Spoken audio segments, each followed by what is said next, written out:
Right.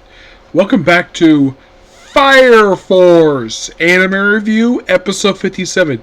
Yes, it's been a long time since basically I did a review for this series. Last of anything related to the series was 3 years ago when I finished reading the manga. And here reviewing the anime. First reviewed the anime in 4 years. Kind of with not Black Butler, it was, with so with Black Butler and Blue Axis, it's been a long time. I'm glad these anime are coming back. In the case of Fire Force, this is going to be the last season. Split 2 cores, and this core is going to be 12 episodes, which is interesting. Now, according to rumor, there has been a rumor swirling I've heard of the reason why this anime took 5 years to cut. This season came out 5 years later, after the first 3 seasons concluded in Japan. The rumor is, the reason why is because David Production may be possibly doing a remake of Soul Eater. Yes, that is the rumor. That could explain why. You might think, what was because of the manga? Highly doubt. The manga ended 3 years ago. This anime probably should have come back maybe a couple years ago. But the case this season, like in the case of My Hero Academia and Dr. Stone, this is confirmed to be the last one. But here's the weird thing about it. The arc stuff for the manga. There are a total of, I kid you not, 9 overall for the entire series. 9. You have the one that started this episode, Obi's Rescue. There's also Return to St. Ruffles, Arthur's Adventure Arc, Stone Pillars, Asakusa's Showdown, Kurosawa History, Final Pillar, and Battle of Asamusin, along with Great Cataclysm, which is actually the longest arc of the whole series at 54 chapters. Yes, I should point out though the first 2 seasons when they covered these arcs. Now, they're covering these arcs a little quickly. I would say the arc that suffered the worst from adaptation was Asakusa, because they were adapting stuff a little out of order. But most everything else was adapted pretty much in order with no problem. Yeah, no problem. Now, they do have it where the opening episode is a recap. Yes, it's a recap of the Netherworld arc. There's a little bit of mention here of the first Fire Company. There's a reference to that one in this episode. There is a flashback of Chinese Peninsula, Hygienic Industries, the stuff with joint investigations. Nothing with Stigmata.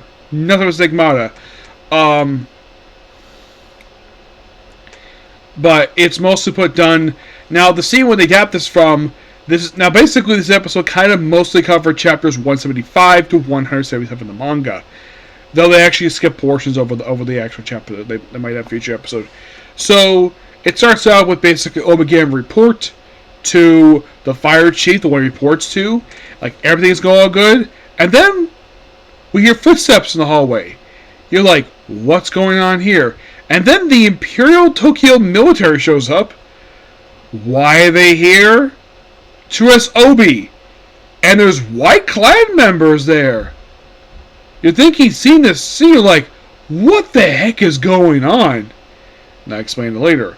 And then we have where Captain Burns and his lieutenants are basically members of his own squad, are summoned to the Conceal, I think is basically the heart of the Empire. And then we see Emperor, I think his name is Emperor Ruffles, I believe it's Emperor Ruffles III, I think it is, his name is. Yes. Well, before the recap, this has a weird opening of the second pillar where she is basically screaming in another room. I did look at the manga, this is from the manga, but no, this scene was complete anime original. I was surprised they opened it up with this, with a bunch of screaming. Now, what was going on here? We don't see. We don't see what the heck is going on here. We don't know if she was being tortured for some reason, or it's weird. There's no clear exact explanation what happened here. She screams. Her bodyguard basically just curious. She tells him, don't ask. And they move on.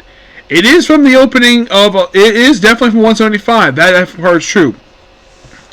And then Captain Burns meets up with the White Clad, meets up with the Emperor, who's there with the White Clad, basically the white soldiers.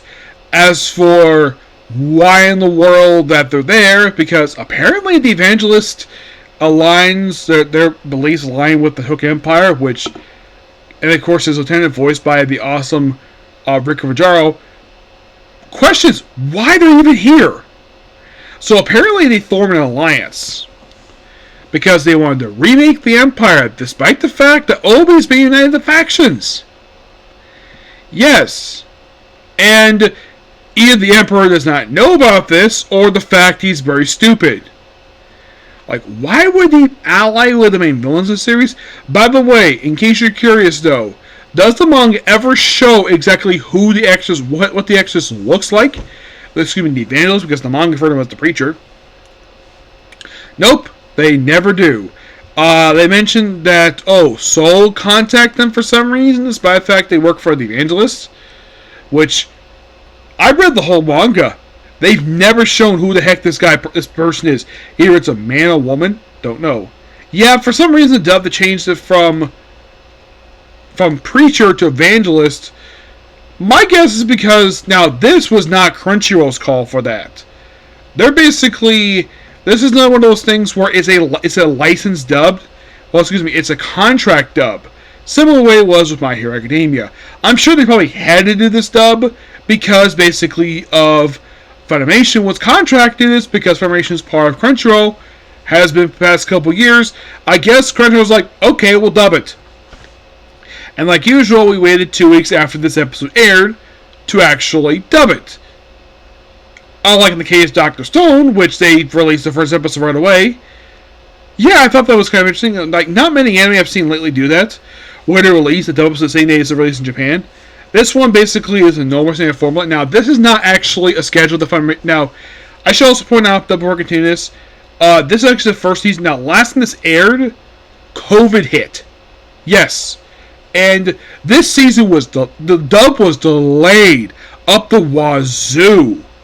As for the reason for the delay, they're actually the reason why, because basically they're recording stuff from home, and My Hero Academia went this, but at least My Hero put out more freaking seasons.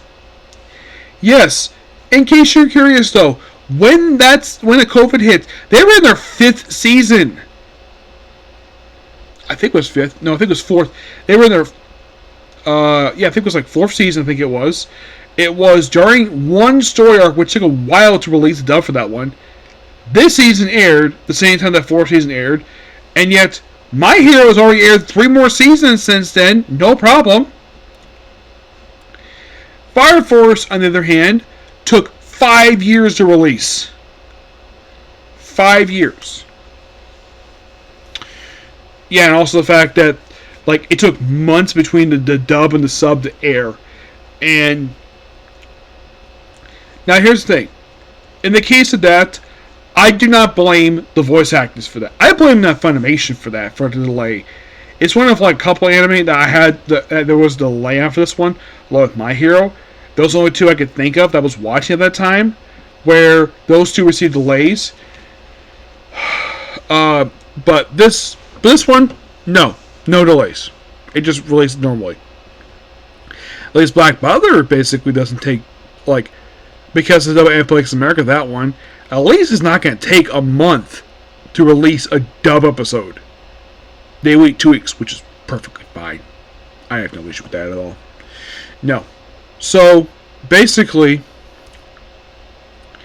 and of course the whole thing is like she basically reads their minds, and basically she wants to see what the eye saw that eye patch has in his debut appearance. He had it prior to meeting up with Shira, and then of course the lieutenant basically informed what happened, and basically he's going rogue, and it's up to them if they want to go with him or not, and they all agree, no problem.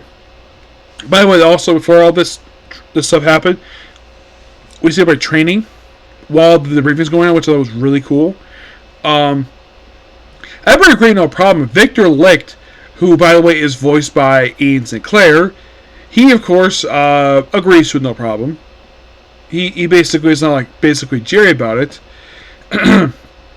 But it's nice the fact we get a chance to Ian Sinclair in a dub right now, because the only dub airing right now that I could think of that I basically, well, there was, of course, Nemo 2099 recently, but currently airing is probably going to be this in One Piece. And that's probably going to be it for dub-wise for him currently. I'm going to be watching that I could think of, because I don't think there's anything else I'm watching right now that has him doing a dub. You're probably thinking, what about Black Butler? No, he does not do the main. You would think basically the main character dubbed by him. Nope. Sebastian Michael's not dubbed by Ian Sinclair. That's J. Michael Turnham.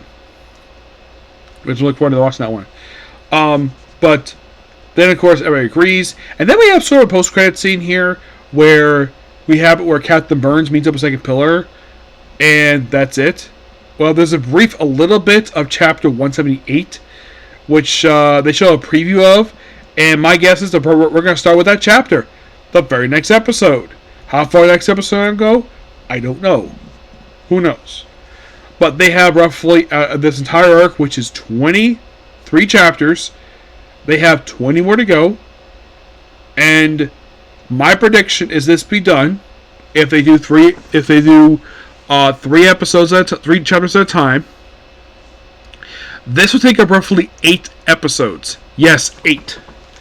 And then, like, I'd say by the 8th episode, they're probably going to finish this arc up and maybe start adapting Return to St. Ruffles. That's possible they might start it. Return to St. Ruffles, that might take 1 episode for that one, because it's a really short arc. Arthur's Adventure, this might take a little bit longer, given the fact it's like 4.5, it's about 3.5 chapters, this one.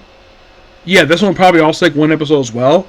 So, my prediction by the end of this core for Fire Force is that we're probably going to get to Stone Pillars. Yes, we're probably going to get to this. As for how far they get to this one, they might go through the first portion of this arc, but I don't think they're going to get further than that. Yes, but the one arc, basically, I think that they're going to take a while with this point. It's going to be Great Cataclysm. Oh, yeah. This one is almost Stone Pillars. These two will take quite a while to get through. Stone Pillars is 14 chapters.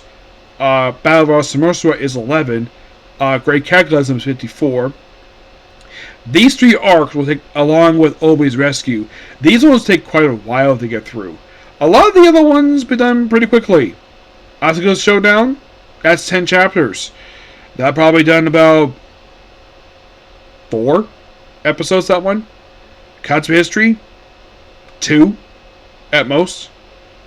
I'd say, yeah, at least 2 and start Final Pillar, which that'll take about